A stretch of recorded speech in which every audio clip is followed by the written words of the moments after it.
Alam mo ba, akala ko talaga makakapagpahinga talaga ako ngayong araw sa pagko-content ko nga. Kasi alam mo ba, nagpupunta talaga kasi kami dito sa bukid tuwing umaga para nga padumihin yung mga aso namin. Tapos ayun na nga, pagpunta nga namin sa bahay ng magulang ko, ayun nga, naabutan ko nga silang naglilinis.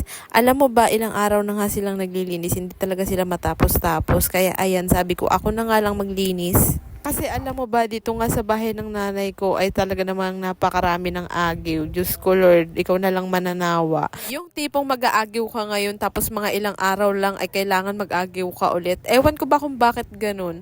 Siguro nga dito nakatira si Spider-Man, no? Dito nga kung makikita nyo at hirap na hirap akong putulin yung alambre na yan. Paano ba naman kasi napakatalim naman talaga ng place na iyan. Gusto ko nga kasi talaga lagyan dyan ng kortina sa likod na yan. Tignan mo naman, ang dami-dami nga nilang anek-anek dyan. Tapos nga para matakpan nga yung dingding nila. Tignan mo naman yung itsura at hindi pa nga rin talaga ayos. Sa totoo lang, tatlo nga lang sila talaga nakatira dito. Yung nanay at saka tatay ko nga at saka syempre yung kapatid nga naming bunsong lalaki. Hindi na nga rin talaga nila maharap dito maglinis. Paano ba naman kasi yung nanay ko nga ay nagtitinda nga palagi. Tapos nga yung kapatid at saka tatay ko nga ay lagi naman busy sa bukid. Paano ba naman kasi talagang maraming ang ginagawa doon? Kaya ngayon ay tutulungan ko na nga sila. Paano ba naman kasi hindi talaga sila matapos-tapos dahil nga ayan paulit-ulit nga yung ginagawa nga nila. Kaya ngayon ito nga't babaguhin namin yung ayos ng bahay.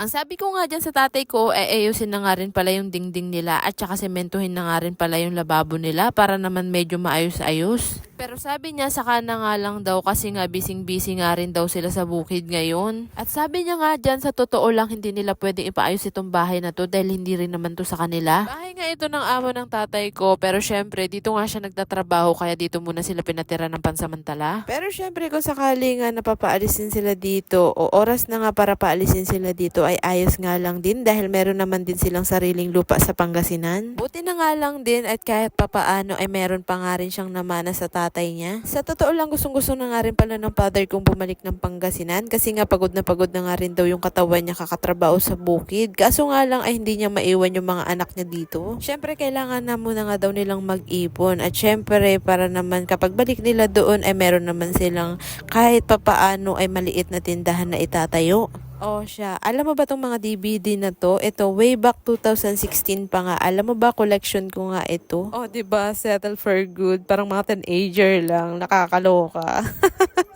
O siya, alam mo ba itong mga DVD na to? Kino-collection ko nga to nung nasa Olongapo pa nga ako way back 2016 nga. Dalawang karton nga itong naipon kong ganito tapos nga isang karton nga ng pocketbook. Pero nga ewan kung nawala na lang nung dinala ko nga dito sa bahay ng nanay ko. 'Di ba? Syempre, may pagka old school nga yung ate nyo. O siya, tama na nga rin pala yung chika dyan. Alam mo ba, malapit na nga rin pala kami matapos dito. Kaya tignan mo naman yung pagkatapos nga ay napakaganda nga at napakaaliwalas na nga.